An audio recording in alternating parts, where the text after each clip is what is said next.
Hello and welcome to another beautiful evening on Global Television. This is The Desk. On The Desk tonight, we'll be looking at a topic that is all-encompassing. Why did I say it's all-encompassing? Because it has to do with what is happening in the society right now, and that is the issue of national security. The security situation in this country is becoming alarming than we ever think. Even in some states where we heard that there are strategies being put in place to make sure everything is okay. We are still having security situations in such countries, and it's going to be part of our discussion today. And we will be looking at Zamfara State and other states where there have been attempts or there were negotiations with people who have constituted this nuisance, and the aftermath of it. Is it really proper to do so? My name is Ramsey Enoch Agbo. It's good to have you join us on The Desk tonight. On The Desk today, I will have an expert. He's going to be talking to us. He's a security expert and a public policy strategist. We will be talking together, and we will be looking at the topic together, where we will be looking at the state of the nation, insecurity situation, national insecurity. When we talk about security situation in this country, it's no longer new. A lot of people already have this mindset that you cannot ply our roads in Nigeria with your two eyes closed anymore. You can't even travel to some communities. Just a few days ago, someone was speaking to me, and he was so concerned about the fact that he can't even go to his own hometown. Just a few days ago, I heard that these people even entered into some very strategic places, the seat of power too, somewhere at Apo settlement. And of course, well, they said they did what they wanted to do, and they bite up the mountain. I don't know, but this thing is becoming too much than we expected. So we will go on a quick break. After this break, we'll return, and my guest will join me as we look at some national security issues today, as it has to do with, of course, negotiation that has been proposed. Better still, I think we can still remember that there was a time that some individuals in Nigeria came up to say, well, this is what we want to do. We want to try as much as possible to ensure there is a negotiation. Let's know what the problem is. But then, do you know who these people are? Who know the who's that are behind the insecurity situation, the banditry, all right, the kidnapping, the massacre going on? Look at what just happened in Benue State.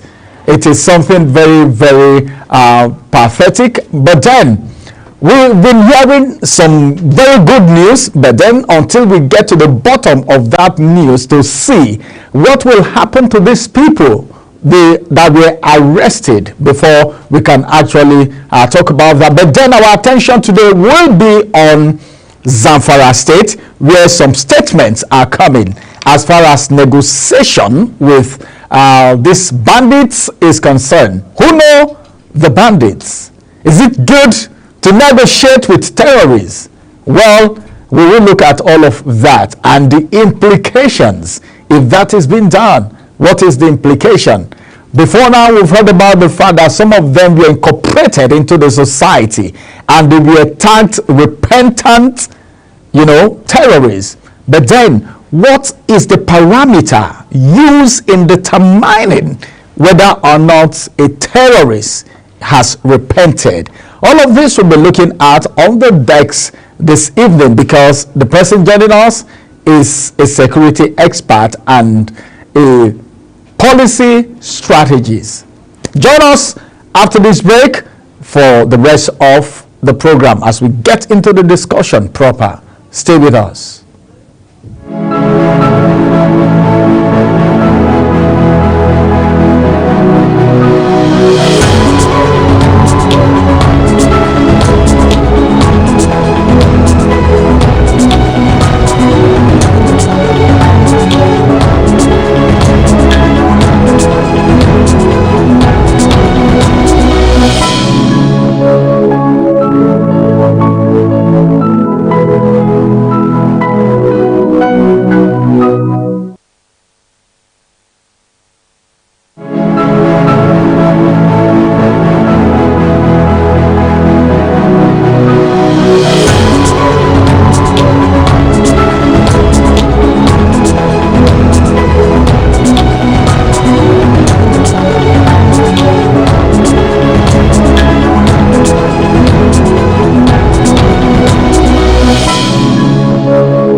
Do you know that Global Television can be watched in Nigeria and all over the world? Download the Global TV Nigerian mobile app for Android and iOS devices to watch Global Television real-time from around the world. What are you waiting for? Start downloading and stay connected to Global Television.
Do you know that Global Television can be watched in Nigeria and all over the world?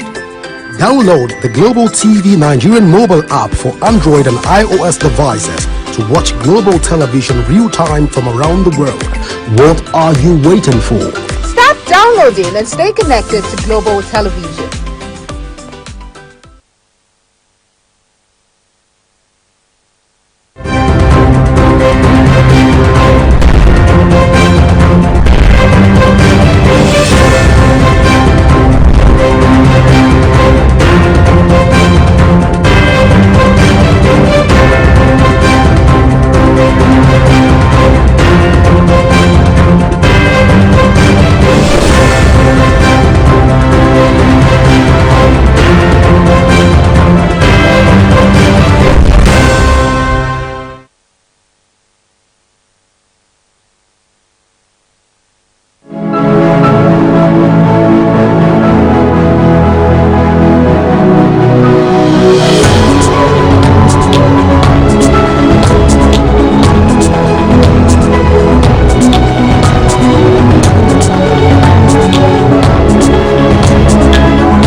Welcome back from that break. It is still the desk. Now we want to go into the discussion proper, and we are looking at tackling insecurity.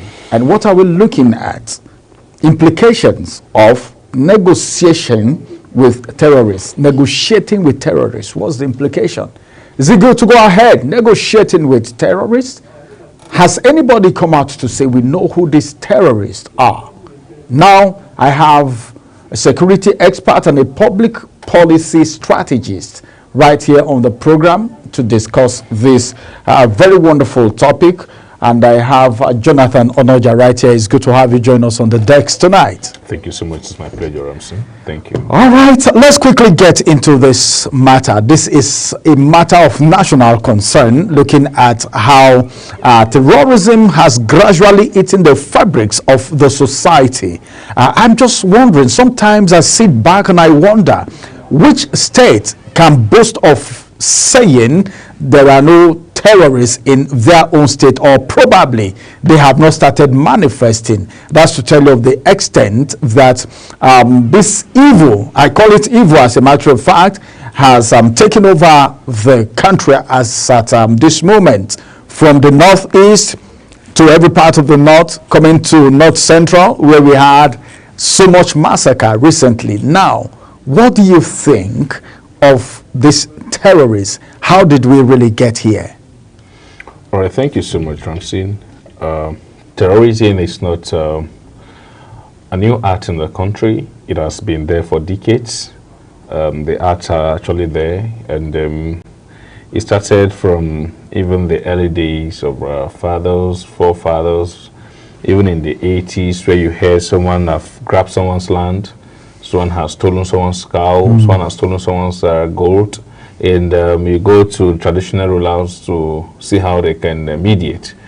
So these are also issues of criminality that were not properly handled because of lack of the collapse in family trees. Family trees in the sense that when we were growing up, they told you that the family constitutes of the father, the mother, and then the children, right? And so we began having this, how will I put it, the fall apart of the family trees, the total collapse and failure of the family trees to nurturing the child properly, to like what the Bible said, when you grow up a child, and when he grows up, he won't depart from whatever you taught him. So are we going to look at it as a failure on the part of the family or the parenting? I think say yes, somehow, because we have bad leaders today, corrupt leaders today, we have criminals, we have terrorists. They come from one family or the other. So what are the, the family, the orientations? What are they inculcated into these children? So talking generally about terrorism, this art began to manifest into what we have terrorism because we do not actually proper punishment measures put in place to punish offenders, right, or punish victims by circumstances. Some victims are actually even part and parcel of what is happening. And so when you harbor somebody in your house without disclosing his or her identity to the neighborhood, to the neighbors, to the police, we don't even know where the person come from. You don't even have an identity of the person. You just met the person, you took sympathy, you brought the person home, and then most times you are even number one victim of whatever the person would do to you. And we begin to encourage all of these things without understanding the implications. So bringing it back to the larger picture of what terrorism become in Nigeria, why are states negotiating, or why are we going into negotiations, why are there no actions? Here today we have the Terrorism Act, but we need to actually strengthen it to accommodate some of those loopholes. Because here today you see somebody murder, and then I also say, let me draw my conclusion to the young boy, the young man who actually beheaded a pretty young lady some months back. We're told around the Jukwe Aziz yesterday that was sentenced to death by hanging. And that actually sent a signal that yes, this is when you do this, you're also going to get this. But most times it goes to by the execution. Have they executed that? Nigerians are aware? Was it known to so many? So we also need to get in touch with even those that are charged to carry out these duties. Have they know that nothing has exchanged hands? These are questions Nigerians will begin to ask. So we need to also, deepen our criminal justice system, to make sure that when you find yourself in issue of corruption, terrorism, sponsors, we cannot discuss anything terrorism without the sponsors. And that's why I say it's a failure, on all part of governance. Why did I say this? Across all government structures, we are aware, sometimes during the Buhari regime, we were told that there were sponsors of Boko Haram, that they were going to, about 400 names were told that they're going to be published. But unfortunately, the National Security Advisor did not deem it fit to call those names or even prosecute them until he left office.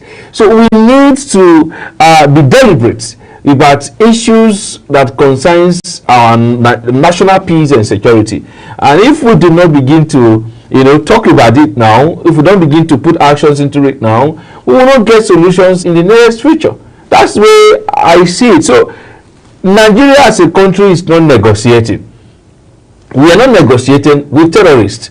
And, international standard, no human, no sincere or, good government we want to have a terrorist on the table to negotiate. And that's why even you see that even during the Buhari administration, when we had some clerics even visiting, the thick forest, they were able to talk about, to track the locations of the terrorists, to discuss with them, to negotiate with them. In fact, we even saw some persons taking pictures with them, and that actually became a campaign of some of our state governors at the time. They begin to even visit forests, taking pictures with them, and then trying to now make people believe that they are trying to bring that solution. Unfortunately, indirectly, they are nurturing the worst of it. So as it is right now, Jonathan, you're trying to say these terrorists are among Nigerians. They are people that are known.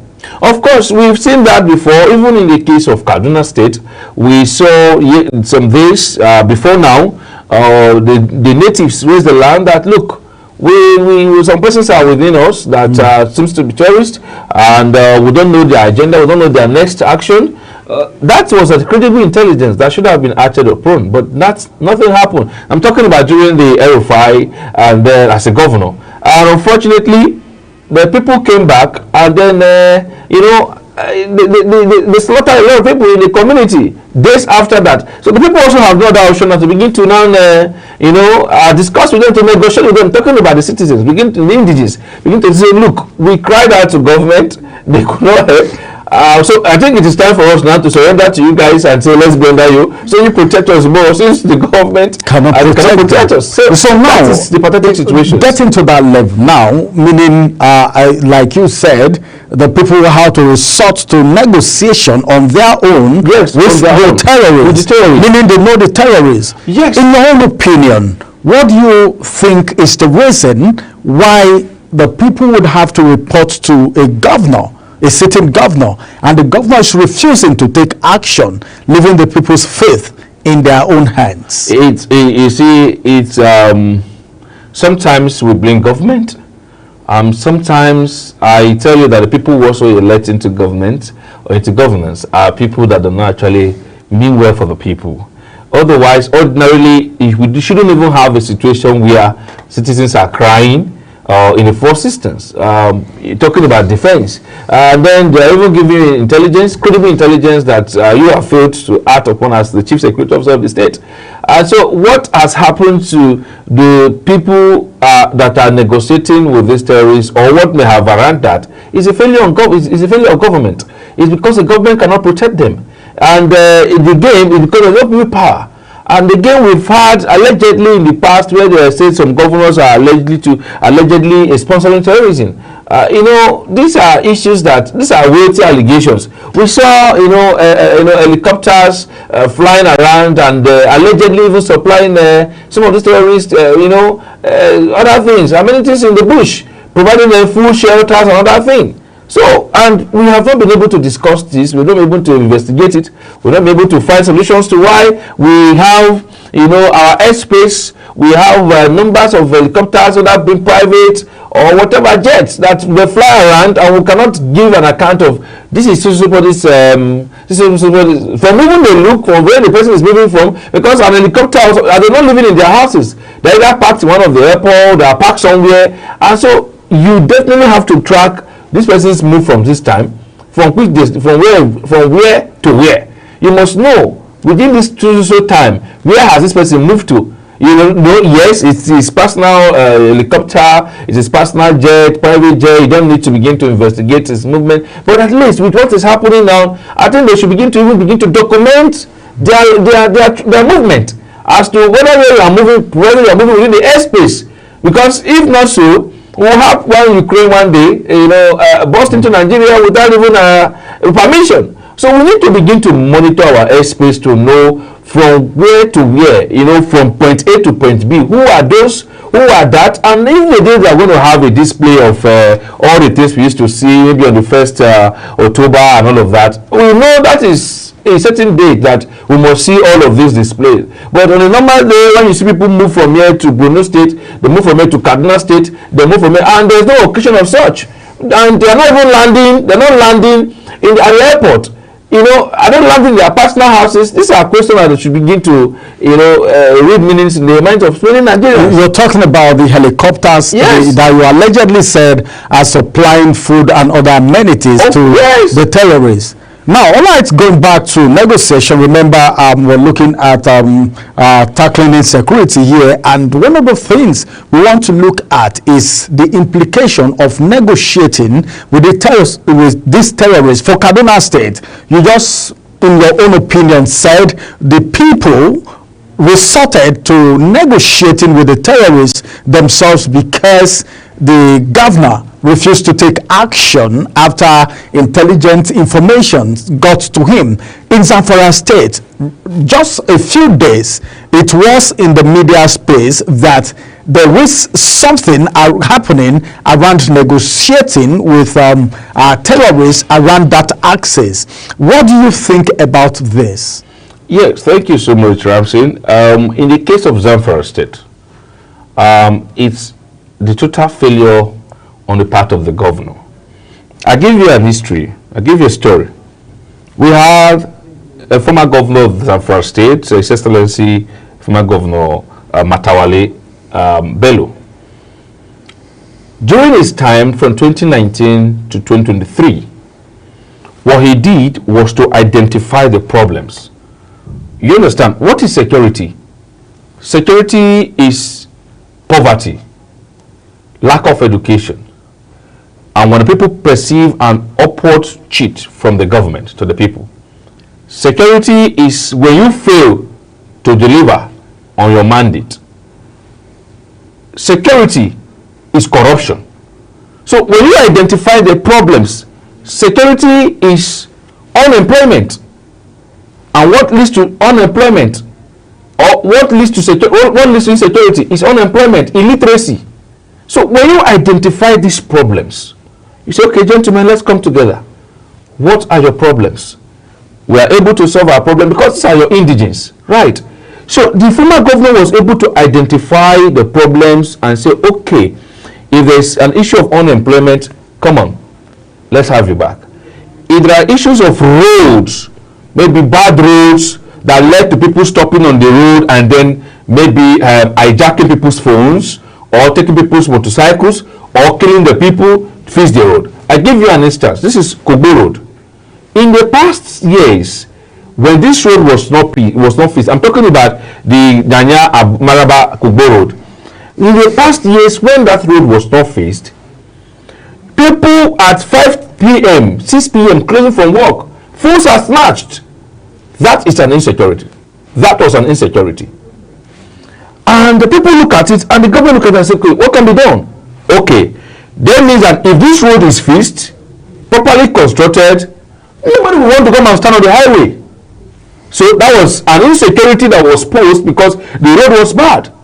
They wanted to negotiate with anybody.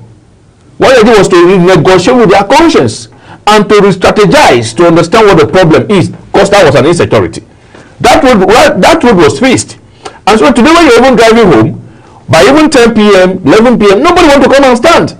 Because of what? There's no gridlock, no stop, no road lock, no road up anymore. The road is free because they have solved that problem. So that was what the Matawale did. I was like, okay, if you've not achieved any formal education, you can go back to school.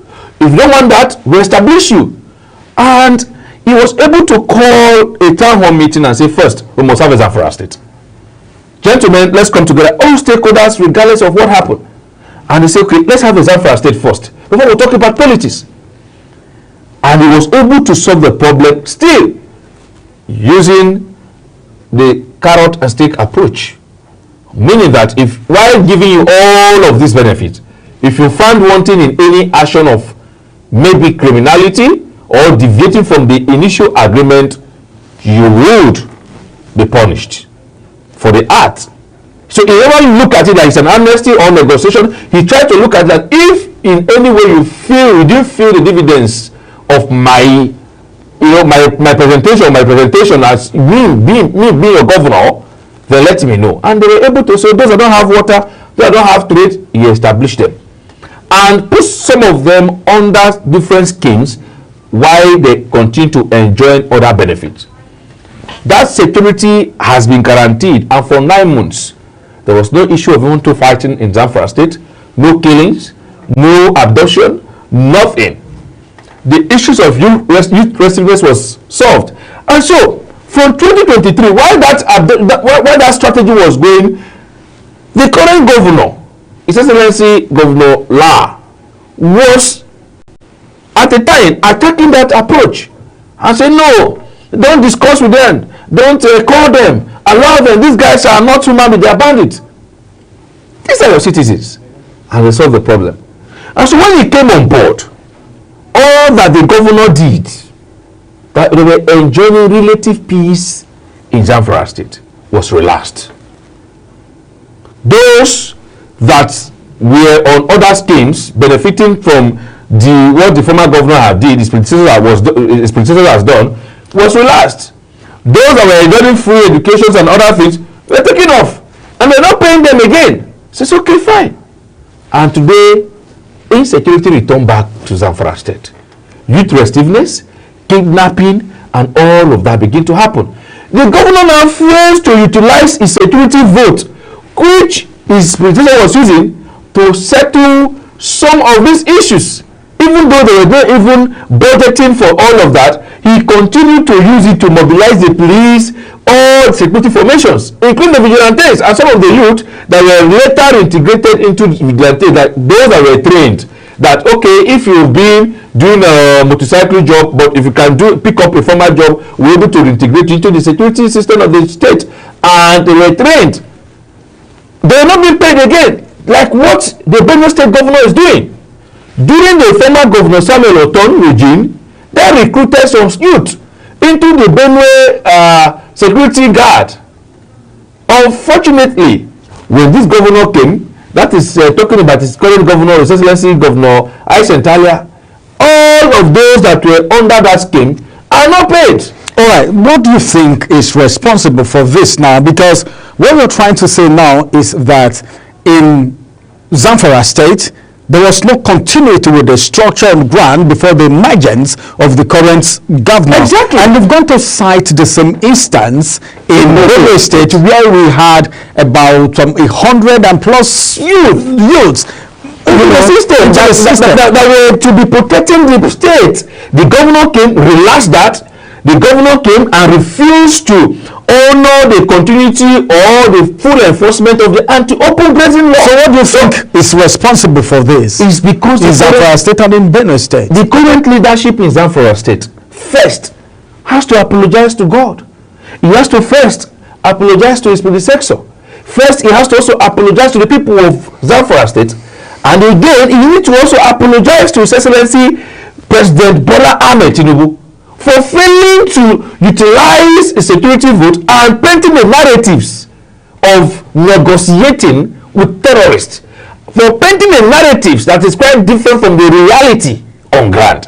And so if we go to even Benue State and some of those states across, we are having so much insecurity in Benue State, having so much insecurity in Plateau State, having so much insecurity in Zamfara State, but nobody is talking about the relative peace that Kogi State is enjoying. Right, I'm from Kogi State. It is because government is about continuity.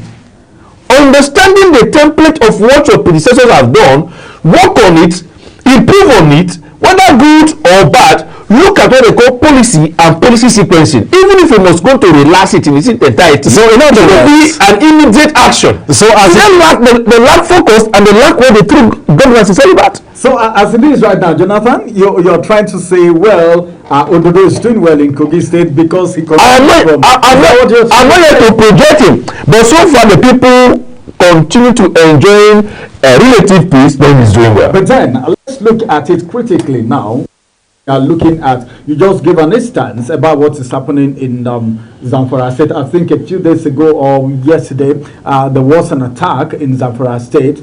Now, moving from there, if you say Allah, the current governor will need to apologize to God and to the President of the Federal Republic of Nigeria for not utilizing the security vote in Zamfara State. What will the other governors in Plateau, in Benue and other places where there are insecurity, Kaduna State, what do you think they should do? Are you exonerating them? No, it's not. I'm not exonerating them. You asked a question about Zamfara State.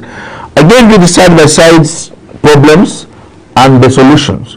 Also, I also give you an instance that of the Benue State. Yesterday, there were killings of soldiers, troops, even in Niger State. And so it's happening across the north central, the northeast, the northwest. Right. So what is the governor, like I give you an instance, the current governor of Benue State. You heard the interview of His Excellency, the current governor of Nasarawa State, Engineer Sule. He made a very good, fantastic position. That we both have this intelligence. Right. And if we have this intelligence, what stops you for working on this intelligence? He said, look, we got it. In fact, it was the governor, the Benue State governor, that reached out to him to say, look, we had an intelligence that people are coming from SY ISIS. The former governor. No, the current governor.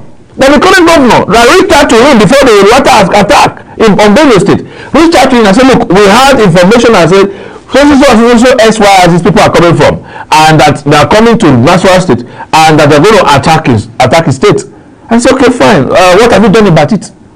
That was a very wonderful question. What have you done? See, the moment you receive an intelligence, is number one, the problem is half solved. Because you are aware of their movement, you know they are going to camp. It's up to you now to begin to protect your border. It's up to you to begin to now improve security operations. But because this governor will fail to utilize their security vote, when they come to Abuja here, you come and collect 3.something billion monthly from the government.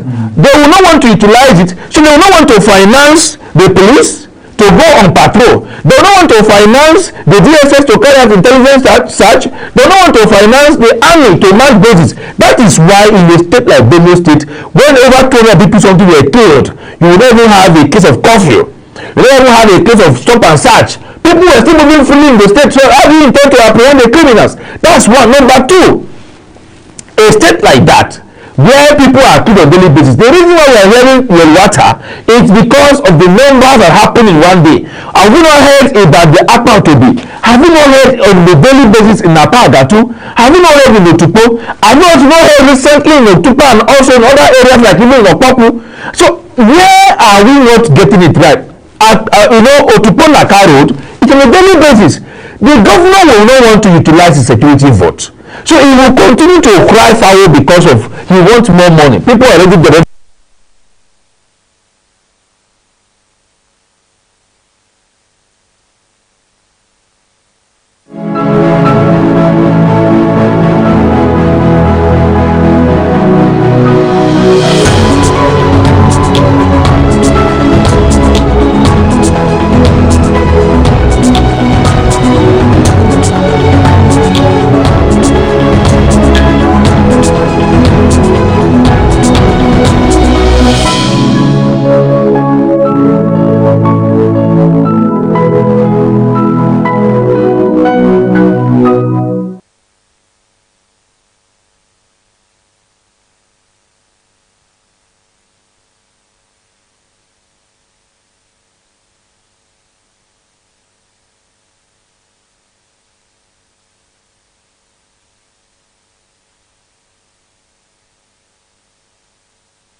Well, it is still the desk. That's a very heated, all right, heated explanation. Now, as it is right now, you are trying to say, in your own opinion, that these governors are not utilizing the security votes, all right, for the state, because one of the highest monies being sent to states is the security votes. Now, what do you think the government needs to do to ensure that this money is being utilized? Because for Benue State already we heard that some persons have been arrested in connection to the Yelwata killing. But then, first of all, like you said, there was no curfew, there was no, someone said, well, was there no checkpoint? How did those people get into Benue and rode out with their motorbikes without anyone even saying kai, kai? Now, as it is, what do you think should be the next step of action? Well, I'm saying this, and I'm saying this from my heart, that I have not seen any formations on ground currently in Benue State to mitigate the challenge. And that is why I have said on different platforms that it is the ineptitude of the governor. One, the failure of government across board. Across board. Why did I say this? I mean, you can't come to me as a president. Today, you came and I gave you 3.3 billion. Next month, you are here, 3.5 billion. This money, there was no time you've cried to people that the money was not given to you. And there's these traditional ways of, utilizing this money crookedly. People get second-handed vehicles, spray it, and write one name that the tires are already maybe 10 years on it. And they give to these people, as a reward to their loyalists. And after some time, that vehicle will break them. And so, the truth of the matter is that if government wants to get over these issues of insecurity across the state, I've always argued that you can't solve, as a security expert. I've told my colleagues that we need to come up with a position and see a way to take away these governors, see a way, possible means to take these governors off the way. Because the state, when you get to the state, the government is not just the governor. We are supposed to have a local government, a functioning local government autonomy, so that we can begin to hold the local government, accountable. Why are the governors opposing to it, even despite the Supreme Court order? This is one of the problems that I think Mr. President must, the issue of local government autonomy is no longer at the purview of the governor. The ruling has come from the court, and so it's implementation now. The implementation is what I'm talking about. Why is government not holding state governors to account? Why is EFCC not holding the governors to account and continue to hide under immunity cover? This is one of the problems. And I've often said that you can't solve a national insecurity with a regional security solution. And what that means is that you can't be telling me there's insecurity in Abuja. We have a national problem, and one single state wants to solve that problem. If the problem we are having as a country is poverty, unemployment, let's tackle it, so that state will not have excuse of insecurity in their state again, except there's a two fighting in the school, or there's a disagreement over land dispute. That the state can handle, and they should not come to Abuja to come and collect security vote for such a case. That is why you are there. You are creating a location for the federal government. So the federal government should be responsible in handling every security issues. Just like days back, we were able to deploy our almighty Inspector General of Police from the federal capital territory, from the seat of power, to the state. We are also able to deploy the Chief of Army Staff from here to the state. And so what that tells us that there are no regional solutions to our conventional insecurity. And so we, as the national body of the federal government, have a responsibility to solve the problem. because the state does not have the capacity to solve the problem. Don't we have a commissioner of police in that state? Don't we have the director of justice in that state? Why were they not able to solve the problem? They are not able to solve the problem because the governor has pocketed them that they cannot act. Until we have a CNC that has a capacity to say, look, let's solve the problem. Oh, well, when you say the governor has pocketed them, what do you mean? Yeah. Because as it is right now, it's all appearing as if the governor is interested in the insecurity. That's what. Exactly what it is. That is what we had protesters in Wuroku roundabout in Benue State, and in the Jiffy, they were able to deploy armor tanks. That was the first day Benue were experiencing. In fact, the people were like, "This is great to God." They never knew it was against the protesters. They saw, helicopters and all of that flying around, hovering around. I say, "Wow, does Benue really have this?" We have armor tanks and all of that, including the commissioner of police was there. So, but we had people who went, who came from the border of Nasarawa State down to Yelwata. They didn't disappear and appear. They moved from one axis to another axis. Why is it that our intelligence agencies have failed? Look, for an attack to happen, people must meet. People must meet. They must agree about a date. They must agree at the time when this attack is going to happen. They meet somewhere. They agree on the date of these attacks. So, what happened to our intelligence? Why is it that our intelligence were unable to decode and to apprehend? You are telling me a killing of over 200 people. A killing of, look, let me tell you something. When just 10 people come to a party to fight in a party, an occasion, that maybe a fight and there are about 100 people in that occasion, it is hard to have the whole 10 people that came to despise or to come and fight in that occasion escape. One among of them must be apprehended instantly. Instantly, you can't have 10 of them move from that party unintercepted, unarrested. If 10 people, even just armed robbery, 10 armed robbers came to somebody's house, it is hard for the 10 of them to escape. Sometimes 7, 8 escape, 1 is gone down. So you are telling me people in that numbers will move to Yelwata. So if you tell me there are only 5, are you telling me that 1 man to 20 people at a time? I mean, how was 1 man able to kill 50 people at a time? So it then means they come in their numbers. They must use means of transportation, either in motorcycles or in vehicles. So how? So it then means that there is no security in the state, and the only security that they rely on is to come to Mr. President. So how if Mr. President gives you money to utilize that money for the purpose of security, and you expect him to come back again to come and support you? Well, because they continue to hide under the cover of we don't have power over the CP, we don't have power over the state security formations, but you have power over them to call them to the peaceful protesters in Wuroku roundabout. So look, the current crop of governors we have, and I have charged our youth to begin to come up with symposiums, organize symposiums for leadership recruitment processes. Who are we recruiting? Somebody that you just see on the people you have never seen from anywhere. Not because he has handled any position, not even a councillor, and he has become a governor, and he has become a problem today. Today it is either one Abuja politician that is sponsoring it, or tomorrow is from people from Mali, or tomorrow is from people from Nasarawa State.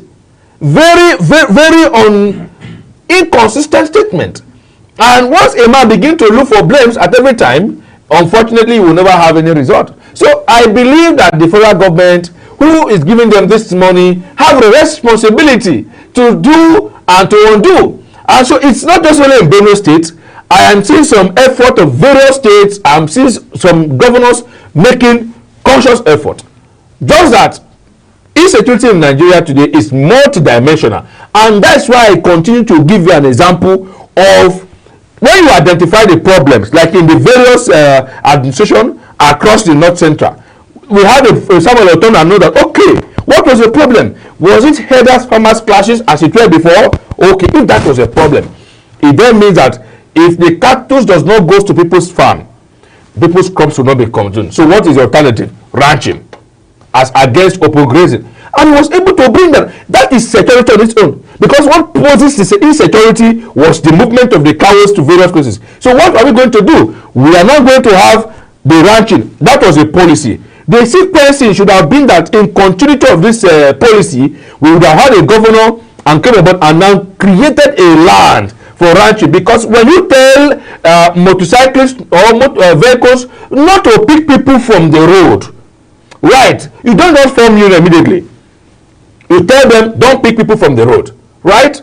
And that also is a security on the passengers. So you don't enter one chance. What will you do as a governor? You are definitely going to build garage, so that the vehicles you ask not to pick passengers from the road will definitely go into the garages to pick, to load. And of course, you are going to mandate every passenger to want to go inside the garage. That is a policy, and that is its sequencing. All right. So we need to sequence our policies across the states. All right, let's get back to your statements now, because we're looking at the implication of negotiating with these terrorists. As it is right now, you're talking about the fact that the governors are not doing so well with the security votes, and some persons in the past have actually come up with the idea of negotiating with these people.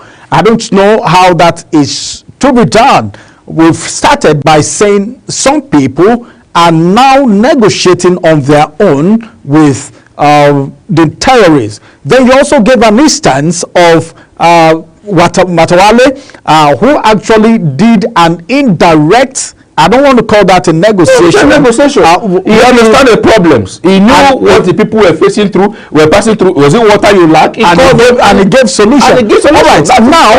Now, what would you have to say about governors, all right, now who are crying? Because like what happened in Benue State, there was a lot of shifting of blames. All right, it is Abuja, it is political, it is this and all of that.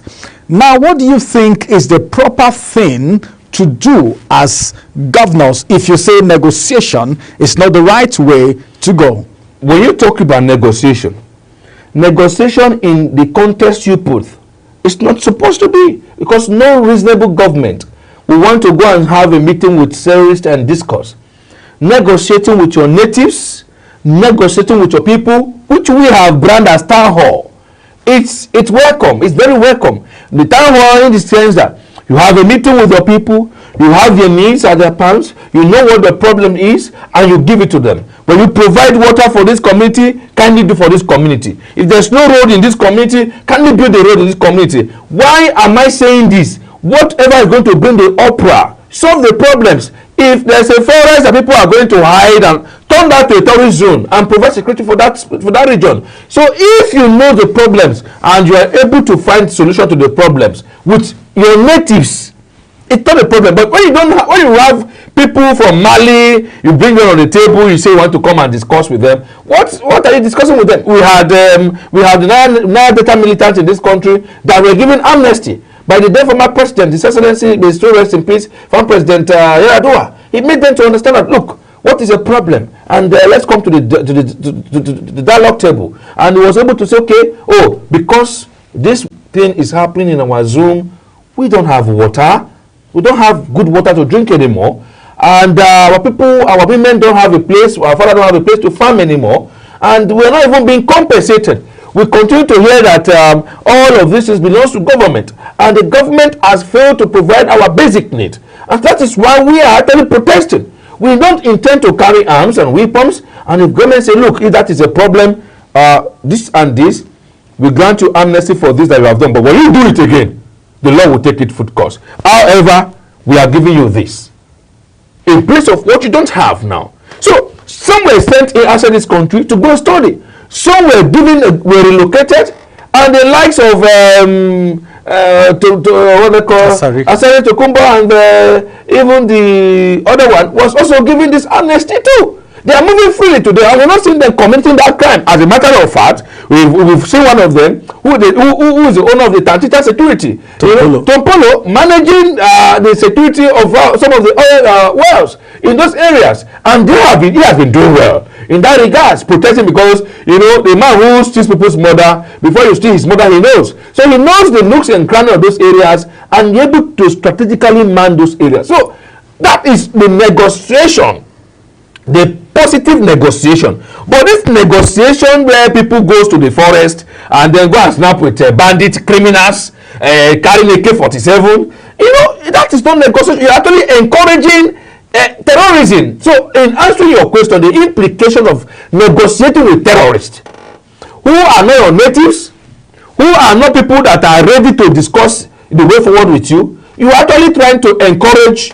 more of this to happen. Right. And that's why I do not agree with some thoughts that said we should negotiate with terrorists. All right, Jonathan, as a matter of fact, you can see the video right there. I wish we have not time to actually talk more about this. Maybe subsequently, we may make out time to still talk about the security situation of the country. This is how much time we'll be able to take on the program. So much thanks. I want to say big thank you to you for coming on the program this evening. Thank you very much. All right, our viewers out there, this is going to be the size of the decks tonight.